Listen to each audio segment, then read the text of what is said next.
බෝම්බයක් පුපුරා ගිහින් ශරීරය තුවාල වෙද්දිත් තමන්ගේ පිට උඩ තියෙන පූජනීය කරඬුව බිම නොතියා ආරක්ෂා කරපු සත්වයෙක් ගැන ඔබ අහලා තියෙනවද? අද අපි කතා කරන්නේ ලංකාවේ ඉන්න උසම හීලයා අලියා කතරගම වාසනා ගැනයි.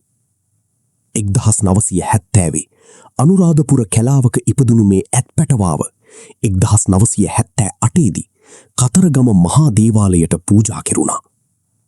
අඩි 10කට ආසන්න උසක් තියෙන වාසනා හරිම අහිංසක සතෙක්. 1989 ඇසළ පෙරහැරේ කරඬුව වැඩම්ම වද්දී දේවාල භූමියේ හදිසි බෝම්බයක් පුපුරා ගියා. මේ ප්‍රහාරයෙන් වාසනාටත් තුවාල වුණා.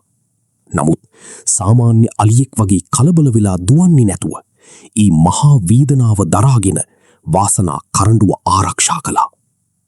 කතරගම වාසනා කියන්නේ තවත් එක අලියෙක් නෙවෙයි, අපේ සංස්කෘතියේ ජීවමාන සංකේතයක්.